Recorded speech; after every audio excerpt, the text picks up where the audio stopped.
My parents sued me for unjust enrichment because I refused to liquidate my retirement fund to save my brother's failing business. They claimed my childhood was an investment I had to repay. But they forgot I'm a forensic accountant, and I knew exactly where their money was really hiding. This is where the story truly begins, and you won't want to miss what happens. Make sure you're subscribed to see it through to the end. We're always curious. Where in the world are you all watching from today? Let us know in the comments. The envelope wasn't heavy, but when it hit my doormat, it felt like it carried the weight of a tombstone. I was lying on the sofa, curled into a tight ball beneath a heated blanket. It had been 4 days since the surgery, a routine appendectomy that had turned complicated due to an infection. My abdomen felt like it was being held together by fire and staples. I hadn't showered in 3 days. My hair was a matted mess, and the painkillers were making the edges of my vision blurry. I wasn't expecting anyone. I certainly wasn't expecting a process server. When the doorbell had rung earlier, I had shuffled to the door, hunched over, clutching my side. The man on the porch didn't look me in the eye. He just asked, "Isabella?" And when I nodded, he shoved the thick manila envelope into my hand and walked away without another word. Now I stared at it. Superior Court of the State of New York. My hands trembled, not just from the residual fever, but from a sudden, icy dread that pierced through the narcotic haze of the medication. I tore the flap open, the paper slicing a tiny cut into my thumb. I didn't even feel the sting. I pulled out the stack of documents, the legal jargon swimming before my eyes until I focused on the names in bold print at the top of the complaint. Plaintiffs Rowan redacted and Victoria redacted. Defendant Isabella redacted. My parents were suing me. I forgot the pain in my stomach. I forgot the infection. I felt the bile rise in my throat as I scanned the paragraphs, my eyes darting frantically over the words. Phrases jumped out at me, aggressive and absurd. Failure to provide familial support. Breach of implied contract. And then, the term that made the room spin, unjust enrichment. I dropped the papers onto the coffee table as if they were burning my skin. The room was silent, save for the hum of the refrigerator and the pounding of my own heart in my ears. I reached for my phone, my fingers fumbling over the screen. I saw 3 missed calls from my mother, Victoria. No voicemails, just missed calls as if she were checking to see if the bomb had detonated yet. I didn't call her back. I couldn't. Instead, I stared at the wall, the betrayal washing over me in a cold, suffocating wave. I had just come out of surgery. They knew that. I had texted them from the recovery room, telling them I was scared, that I was in pain. They hadn't visited. They hadn't sent flowers. Instead, they had sent a lawsuit. The room felt suddenly too small, the air too thin. I read the final line of the summary again, just to make sure I wasn't hallucinating from the fever. They were demanding a sum that was almost exactly the amount of my entire savings and $401K combined. The betrayal was worse than the diagnosis itself. It wasn't just a lawsuit, it was an eviction notice from my own family. The silence of the house, usually my sanctuary, transformed into a prison. I sat there for hours, the sunlight shifting across the floorboards, unable to move. Every time I looked at the papers, a fresh wave of nausea rolled through me. Unjust enrichment.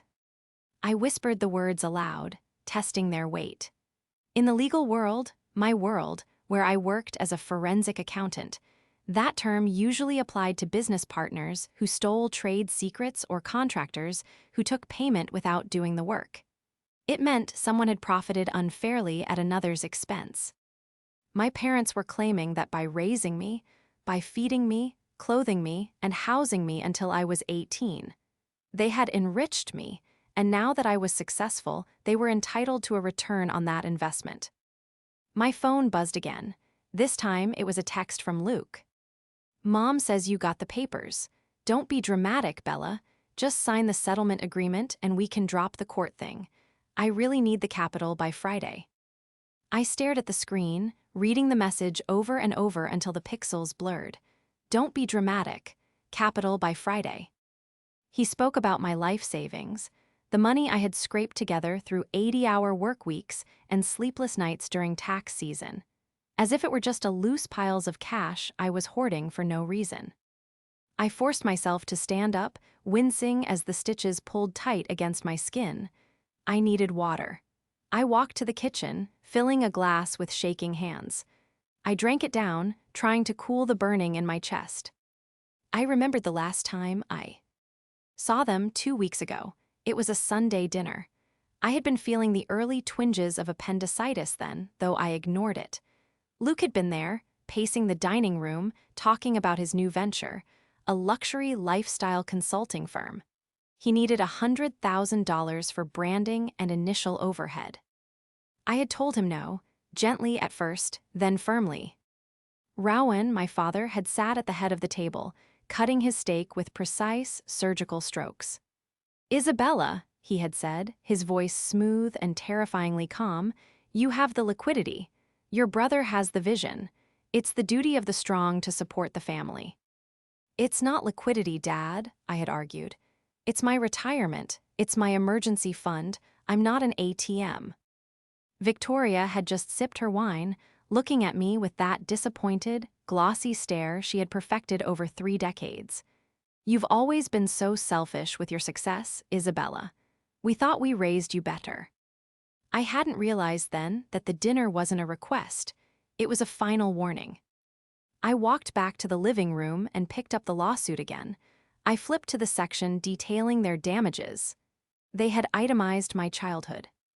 Piano lessons, 1998-2004, $12,000.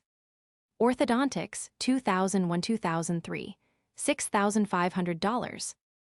Room and board, estimated market value, $150,000. They were trying to invoice me for my existence. A dark, cold laugh bubbled up in my throat. It hurt to laugh, but I couldn't stop. They thought this would break me. They thought the shock of the lawsuit, combined with my physical weakness, would force me to write the check just to make the pain go away. They were counting on my fear. They were counting on the fact that I had always been the dutiful daughter, the one who followed the rules, the one who cleaned up the messes. But as I looked at the financial addendum attached to the lawsuit, a sloppy estimation of my net worth that Luke had clearly guessed at, my forensic brain kicked into gear. The numbers were wrong. They were underestimating my assets in some areas and wildly overestimating them in others. But more importantly, looking at their filings, I noticed something else. To claim hardship and justify their demand for support, they had to disclose their own financial standing. I scanned the summary of their assets.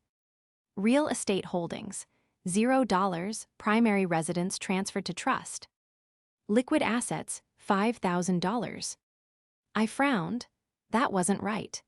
I knew for a fact that Rowan had sold a commercial property 3 years ago for nearly $2 million. I had helped him set up the initial tax structure for the sale before he fired me and hired a cheaper guy. Where was that money? I dragged myself over to my laptop. The pain in my side was now a dull, throbbing rhythm, a war drum beating a call to arms. I opened my secure work server. I wasn't just a daughter anymore. I was a senior forensic accountant for one of the top firms in the city. Tracing hidden assets wasn't just my job, it was my art form. They had thrown the first punch while I was bleeding on the ground. They wanted a legal battle? Fine. They had forgotten one crucial thing. You don't sue the person who knows where the bodies are buried, especially when that person knows how to read the map. To understand why my parents would sue their own daughter while she was recovering from surgery, you have to understand the mythology of our family.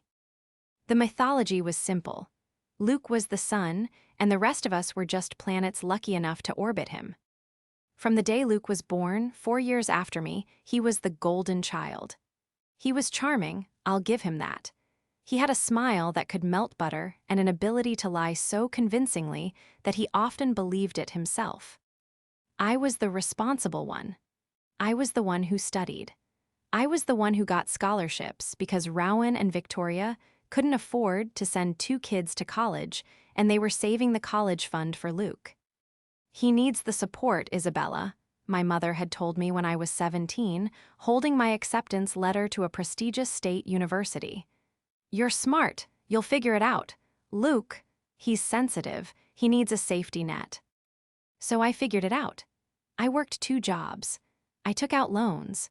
I ate instant noodles for 4 years while Luke drove a brand new convertible to his classes at a private liberal arts college, classes he rarely attended. When Luke flunked out after 3 semesters, it was the professor's fault. When he crashed the convertible, it was the other driver's fault. When his first business, a custom sneaker dropshipping scam, failed and left him $40,000 in debt, it was the market's fault. And every time, Rowan and Victoria were there with the checkbook. Rowan was a man who defined himself by his perceived status. A retired real estate agent who had ridden the housing bubble of the early 2000s, he believed he was a titan of industry. He was obsessed with appearance. He wore suits to the grocery store. He spoke in aphorisms like, "You have to spend money to make money," usually right before losing a significant amount of money. Victoria was his perfect counterpart. She was a woman who viewed motherhood not as raising humans, but as curating a gallery. I was the piece of art that was sturdy and functional, hung in the hallway. Luke was the avant-garde centerpiece, the one she bragged about at her bridge club, spinning his unemployment as taking time to curate his next venture. But the investments in Luke were drying up.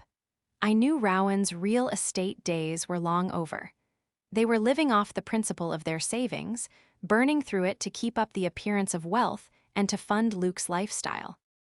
Now Luke was 30. He had decided he was going to be a tech incubator. He didn't know how to code. He didn't have a business plan.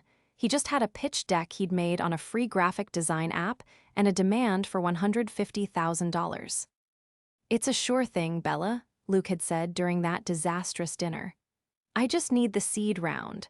Mom and Dad are tapped out because of the market, but you're sitting on cash. It's selfish not to help." That was the word they used to weaponize my prudence. Selfish.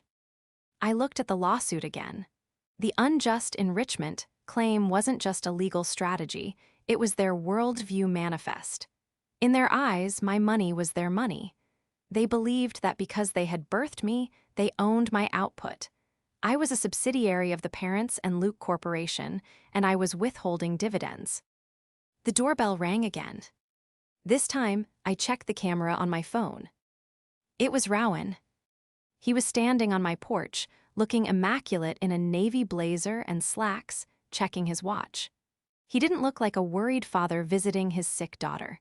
He looked like a CEO arriving for a hostile takeover. I struggled to my feet, clutching the wall for support. I shouldn't answer. My lawyer, if I had one yet, would tell me not to answer. But the anger was overriding the pain now. I wanted to see his face. I opened the door. I didn't unlock the storm door, though. I kept the glass barrier between us. "Isabella," he said, his voice projecting that practiced, booming warmth. "We were worried. You didn't answer your mother's calls." "I was served with a lawsuit, Dad," I said, my voice raspy. "I assumed communication should go through counsel." Rowan sighed, a theatrical puff of air, and shook his head as if I were a toddler refusing to eat her peas. "Don't be like that. The lawyers are just a formality, a way to structure the transaction. We need to handle this as a family." "A transaction?" I leaned my forehead against the cool glass. "You're suing me for the cost of my piano lessons."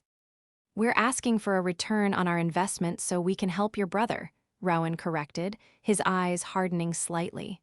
"Luke is in trouble, Isabella, real trouble, this business. He promised investors.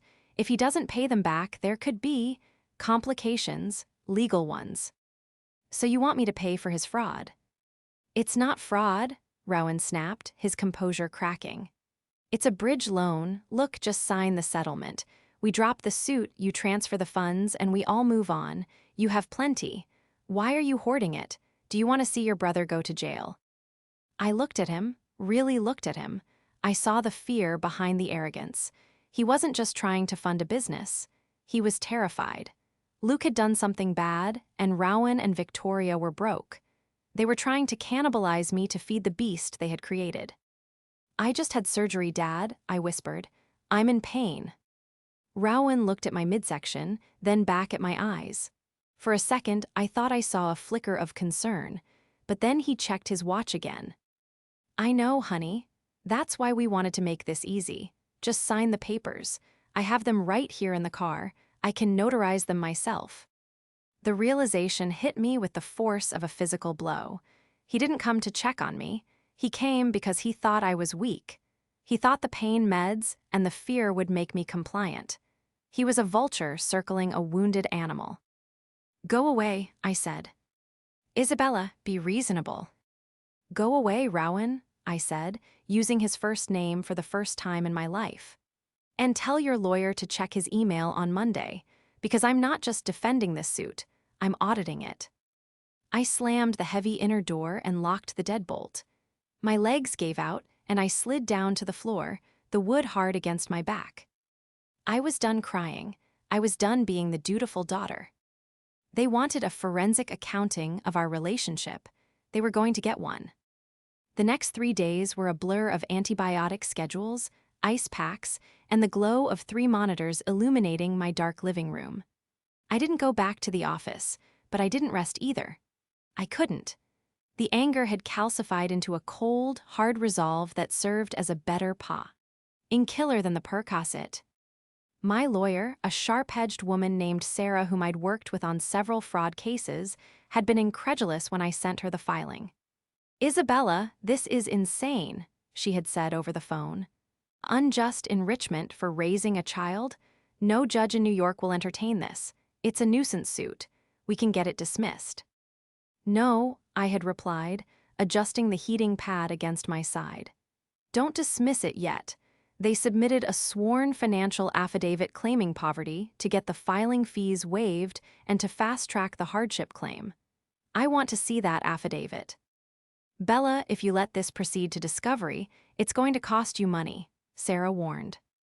It's going to cost them more, I said. Send me the affidavit, Sarah. I need to see what they told the court they're worth. When the PDF arrived in my inbox, I felt that familiar tingle at the base of my skull. The predator's instinct that kicked in whenever I smelled a cooked book. I opened the file. Rowan and Victoria had listed their total assets at less than $50,000. They claimed their monthly income was solely Social Security and a small pension. They painted a picture of destitute retirees who had given everything to their ungrateful daughter. I cracked my knuckles, wincing slightly as the movement pulled at my stitches. Okay, Dad, let's see. I logged into a proprietary database used by my firm. It aggregates public records, UCC filings, property deeds, and corporate registrations. I wasn't hacking. I was just connecting dots that most people don't know exist. I started with the house. They claimed the house was in a trust. I pulled the deed history. The R&V Family Trust. Trustees, Rowan and Victoria. Beneficiary, Luke. I wasn't listed. I stared at the screen, a fresh pang of hurt piercing through my professional detachment. They had transferred their primary asset, a house worth $1.2 million, into a trust for Luke 5 years ago. That protected it from creditors, sure, but it also meant they had legally disinherited me half a decade ago without saying a word. But the house wasn't the smoking gun. The commercial property was. Rowan had sold the Grand Avenue building 3 years ago. I pulled the transaction record. Sale price, $2.1 million. The seller wasn't Rowan directly. It was an LLC called Phoenix Rise Holdings. I searched for Phoenix Rise Holdings. It had been dissolved 6 months after the sale. Where did the money go? I traced the registered agent. It was a lawyer in Delaware. Dead end? Not for me. I cross-referenced the address used for the LLC's final tax filing. It matched a P.O. box in the Caymans. Sloppy, Dad, I whispered. So sloppy. Rowan thought he was clever. He thought because he moved money offshore, it vanished. But money leaves a wake like a boat in water. I pulled the UCC filings for Luke's failed businesses. There were 3 of them in the last 4 years: Prestige Consults, Luke Tech, and Vanguard Lifestyle. Each of these businesses had received angel investment loans. I looked at the lender names: PR Capital, Phoenix Resources, Rise Ventures. Rowan hadn't just given Luke money. He had funneled the untaxed profits from the building sale through a series of shell companies to lend money to Luke's businesses. This allowed Luke to look like a legitimate entrepreneur with backing, and it allowed Rowan to hide the $2 million from the IRS by claiming it was reinvested in business ventures that conveniently operated at a loss. But here was the catch: the beautiful, jagged trap they had built for themselves. In their lawsuit against me, they claimed they were broke because they spent their savings raising me. In reality, they were broke because they had washed $2 million through their son's incompetence, likely evading capital gains tax in the process. If I presented this evidence to the court, the lawsuit would be the least of their worries. I had enough here to trigger a federal audit that would strip them of everything: the house, the pension, the freedom. I sat back, the light from the screens reflecting in my glasses. I had the leverage. I had the weapon. But I needed them to confirm it. I needed to see the panic in their eyes to know I was right. I picked up my phone and called Sarah. "Set up a settlement conference," I said. "Tell them I'm ready to discuss terms. I want to do it in person. Thursday." "Are you sure you're up for that physically?" Sarah asked. "I'll take extra ibuprofen," I said. "Just make sure Luke is there."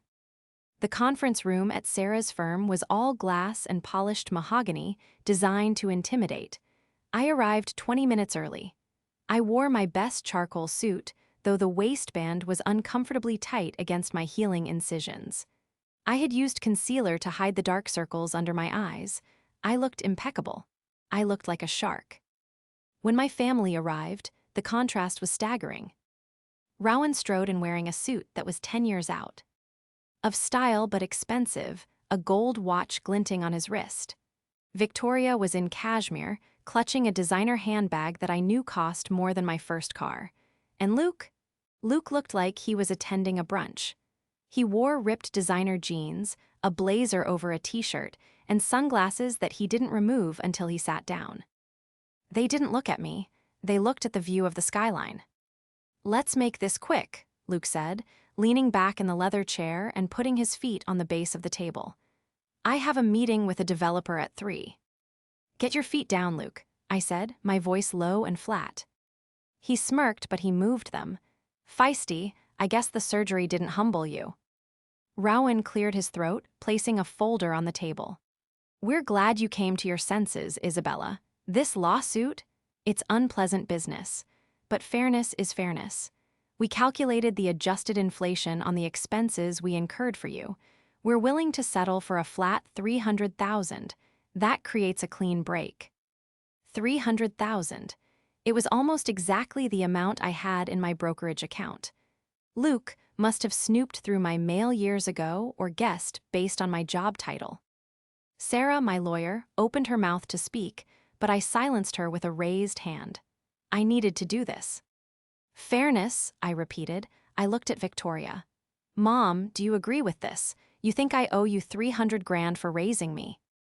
Victoria sighed, adjusting her pearls. Her eyes were wet, a practiced performance of maternal martyrdom. "Bella, you have so much. We're struggling. Your father and I, we gave up everything for you too. Is it so wrong to expect a little help in our twilight years? We're living on a fixed income." "A fixed income," I nodded. "According to your affidavit, you have less than $5,000 in the bank. Is that correct?" "You read the papers," Rowan snapped. "Yes, we are destitute." "And the house?" I asked. "We don't own the house," Rowan said quickly. "It's in a trust." "A trust for Luke," I clarified. "It's a family trust," Luke interjected. "God, you're so greedy. You always counting everyone else's money." "I'm a forensic accountant, Luke. Counting money is literally what I do." I opened my own folder, a slim, black binder. I slid a single sheet of paper across the polished table. It was the incorporation document for Phoenix Rise Holdings. Rowan's face didn't change immediately. He frowned, squinting at the paper. What is this? That is the shell company you used to sell the Grand Avenue property 3 years ago, I said calmly. You sold it for $2.1 million. Rowan froze. The color drained from his face so fast it looked like a curtain dropping. Victoria stopped fidgeting with her pearls. I don't know what you're talking about, Rowan stammered, but his voice lacked its usual boom. That was a business deal. It failed. The money is gone. I know it's gone, I said, sliding a second paper across. This one showed the wire transfers. It's gone because you funneled it into Prestige Consults and Luke Tech. You didn't lose the money, Dad. You gave it to Luke. And worse, you claimed those transfers were business losses to avoid paying the capital gains tax on the sale. That's tax fraud. About $400,000 worth of tax fraud. The silence in the room was absolute. Even the HVAC system seemed to hold its breath. Luke looked between me and the paper, his arrogance faltering. So, it's Dad's money. He can do what he wants. Not if he's suing me for poverty, I said, leaning forward, ignoring the sharp pull of pain in my abdomen. You filed a sworn affidavit to a superior court judge stating you have no assets. But I can prove you had $2 million 3 years ago and that you currently control assets hidden in offshore accounts. That's perjury, Dad. That's jail time. Victoria let out a small, strangled sound. Isabella, you wouldn't. You sued me while I was in the hospital. I slammed my hand on the table, the sound cracking like a whip. You served me papers while I was bleeding, and you did it to fund him. I pointed a shaking finger at Luke. To fund another one of his failures. It's not a failure, Luke shouted, standing up. His face was red. The investigation is going to clear me. The room went deadly quiet again. I looked at Luke. What investigation? Rowan reached out and grabbed Luke's arm, digging his fingers into the fabric of his jacket. Shut up, Luke. Shut up right now. I looked from Luke to Rowan. The panic in Rowan's eyes was primal. This wasn't just about the tax fraud I had found. There was something else. Sit down, I said to Luke, my voice dropping to a whisper. What investigation? We're leaving, Rowan announced, standing up and gathering the papers with trembling hands. This meeting is over. We'll see you in court. If you walk out that door, I said, I send this binder to the RS Criminal Investigation Division and the district attorney. Today. Rowan froze. He looked at me, and for the first time in my life, I saw a broken man. But it wasn't the humility of a father asking for help. It was the terror of a criminal caught in the lights. You can't, he hissed. I'm your father.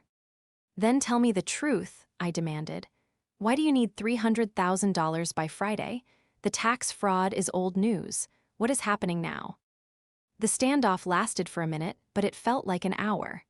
Finally, Victoria broke. She put her head in her hands and began to sob, real, ugly tears this time. They're going to take the house, she wailed. They're going to take everything. Rowan slumped back into his chair. Luke took private loans, not from banks. I turned to my brother. He was looking at the floor, picking at a loose thread on his jeans. Hard money lenders? I asked. It was a bridge loan, Luke snapped, defensive even in his ruin. I was waiting for the Series A funding to come through for the consulting firm. I just needed $50,000 to cover the lease on the office space and the car. The interest rates were high. How high? I asked. Weekly, Rowan whispered. It compounded weekly. I closed my eyes. How much does he owe? $280,000, Rowan said. They gave us until Friday. If we don't pay, they execute a lien on the house. The trust doesn't protect against criminal liens or the kind of people who collect these debts. Wait, I said, my brain racing. If the house is in a trust, they can't lien it unless the trustee signed the guarantee. Rowan didn't answer. He looked at the wall. You signed the house as collateral for a loan shark? I asked, incredulous. He said he had investors lined up, Rowan yelled, pointing at Luke. He showed me the emails. It was a sure thing, we were just helping him bridge the gap. The emails were fake, I realized. I looked at Luke. You forged investor interest to get Mom and Dad to sign over their house. Luke shrugged, a gesture so casual it made me want to scream. I didn't forge them. I projected them. It's visualization. I was manifesting the deal. You committed fraud against your own parents, I said. And when the bill came due, you three decided the solution was to sue me. We didn't have a choice, Victoria sobbed. We couldn't let him get hurt. These people. They threatened him, Isabella. They came to the house. So you decided to sacrifice me, I said. You decided to take my retirement, my safety, to pay off the thugs your golden child invited into your lives. You have the money, Luke shouted. Why are you making this such a big deal? You sit on that cash and do nothing with it. I'm trying to build an empire. I'm trying to create a legacy for this family. You're a parasite, Luke, I said coldly. And you're a dried-up jealous. Enough, Rowan barked. He looked at me. Isabella, please, if we don't pay by Friday, we lose the house. We end up on the street. Is that what you want? To see your mother homeless? Just sign the settlement. We'll pay you back when the market turns. When the market turns, I laughed, a harsh, jagged sound. You're delusional. I stood up. The pain in my side was screaming now, a hot iron against my ribs, but my mind was crystal clear. Here is what is going to happen, I said. I am not giving you a dime, not today, not Friday, not ever. Then we proceed with the suit, Rowan threatened, though his voice shook. We will drag your name through the mud. We'll tell your firm you abandoned your sick parents. We'll. Do it, I challenged. Because the moment you file one more motion, I send this binder to the IRS. And not just the IRS. I'll send it to the investors you lied to, Luke. I wonder how they'll feel knowing you committed tax fraud while claiming you couldn't pay them. You're bluffing, Luke sneered. Try me. I walked out of the conference room. I made it to the elevator before my legs gave out. Sarah caught me, holding me up as the doors closed, shielding me from the view of my family. You okay? She asked, concerned. No, I said, leaning against the metal wall. But I have what I need. I went home, but the victory felt hollow. I knew they weren't done. Desperate people do desperate things, and my family was drowning. That night, the attack started. It began with an email to the HR department of my firm. My boss forwarded it to me at 9:00 p.m. It was a rambling, incoherent complaint from an concerned citizen, claiming I was embezzling client funds and using my accounting skills to hide personal assets. It was obviously written by Luke. It used the word utilization 3 times in one sentence. Then came the social media posts. Luke posted a video on his Instagram story, teary-eyed, claiming his wealthy sister was letting their parents starve. He tagged my employer. He tagged local news stations. But the inal straw came the next morning. I woke up to a notification from my bank. Alert, attempted access. Someone had tried to reset the password to my main brokerage account. They had the correct username and my social security number. They had failed the 2-factor authentication. The IP address was local. It was from my parents' house. They weren't just suing me anymore. They were trying to rob me. I sat at my kitchen table, the coffee going cold in front of me. I had the evidence of the tax fraud. I had the leverage. But I realized that a private settlement wouldn't stop them. As long as they thought they could bully me, they would keep coming. They needed a public lesson. I looked at the calendar. Friday was the deadline for the loan sharks. It was also the day of my nephew's christening, Luke's son from a brief relationship. The whole extended family would be there. Aunts, uncles, cousins, the audience Rowan and Victoria performed for. They wanted to play the family card. They wanted to make this about public perception. Fine. I picked up the phone and dialed the number for the foreclosure clerk at the county recorder's office. Then, I called the lawyer representing the hard money lender. I had some information they would find very interesting regarding the collateral on their loan. I wasn't just going to win the lawsuit. I was going to dismantle the mythology of the golden child, and I was going to do it while everyone was watching. Friday arrived with a slate-gray sky that matched the grim determination in my gut. It was the day of the deadline for the loan sharks. It was also the day of my nephew's christening. My parents had insisted on holding the reception at the local country club, a venue they had maintained a membership to strictly for appearances, even as their actual bank accounts withered. It was the perfect stage. Crystal chandeliers, white linen tablecloths, and an audience of extended family members who had been fed a steady diet of lies about me for the last week. I walked in 20 minutes late. I was wearing a cream-colored dress that hid the surgical bandage, matched with a structured blazer. I didn't look like the villain they had painted. I didn't look like the greedy, abandoning daughter. I looked like exactly what I was, the only person in the room who had their life together. As I entered the ballroom, the hum of conversation died down. Heads turned. I saw my Aunt Carol whisper something to my cousin, shielding her mouth with a manicured hand. I saw the looks, a mixture of judgment and pity. Luke had done his job well. They all thought I was letting my destitute parents starve while I sat on a dragon's hoard of gold. Rowan and Victoria were standing near the head table, holding court. When they saw me, Victoria stiffened. Rowan's face went a shade of pale that clashed with his spray tan. They hadn't expected me to show. They thought the threat of the IRS or the shame of the smear campaign would keep me hiding at home. I grabbed a glass of sparkling water from a passing waiter and walked straight toward them. "Isabella," Victoria hissed as I got close, a forced smile plastered on her face for the benefit of the guests. "We didn't think you'd come, not after everything." "I wouldn't miss it, Mom," I said, my voice carrying just enough to be heard by the nearby tables. "I wanted to see the family. It's been a while since we had an honest conversation." Luke appeared at my elbow, smelling of expensive cologne and fear. "What are you doing here? If you're not here to write the check, get out. You're upsetting Mom." "Actually, Luke, I am here to settle accounts," I said. I stepped back, creating a small circle of space. The room was quiet now. The tension was palpable, a physical weight in the air. "Aunt Carol," I called out. My aunt, a gossipy woman who loved drama, looked up, startled. "You sent me a text yesterday saying I should be ashamed for not helping my parents when they're penniless. Is that right?" "Well," Carol stammered, clutching her pearls. "Isabella, really, this isn't the time." "It is exactly the time," I said. I turned back to Rowan and Victoria.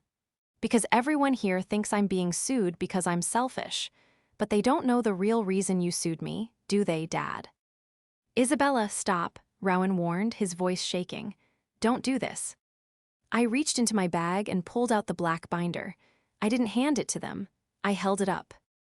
"My parents sued me for unjust enrichment," I announced to the room. "They claimed they spent their life savings raising me and that I owed them a refund. They told the court they have zero assets. They told you," I gestured to the room, "that they are broke." I opened the binder.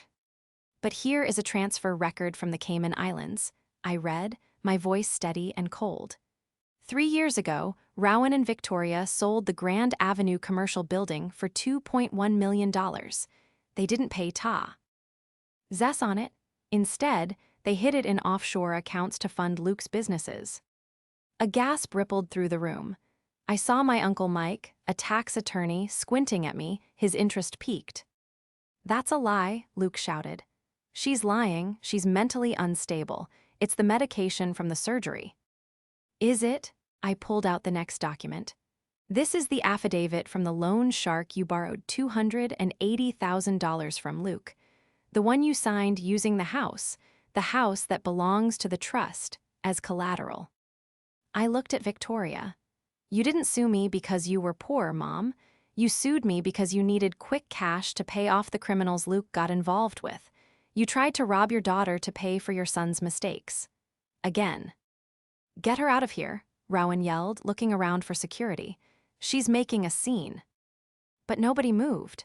The family was frozen, caught between the horror of the accusation and the sheer detail of the evidence. I'm not done, I said. Because you dragged my reputation through the mud, I decided to clear the air completely. You see, the deadline for that loan was today. Noon, actually. I checked my watch. It's 12:15. As if on cue, though in reality, it was just the inevitable machinery of the law catching up. The double doors of the ballroom opened. It wasn't the police, it was worse. Two men in cheap suits walked in. One held a clipboard, the other held a stack of notices. They weren't looking for the buffet, they were looking for Rowan. Rowan redacted, the lead man asked, his voice booming in the silent room. Rowan shrank back. Who are you? Process server, the man said, bored. And representative for Apex Capital Lending.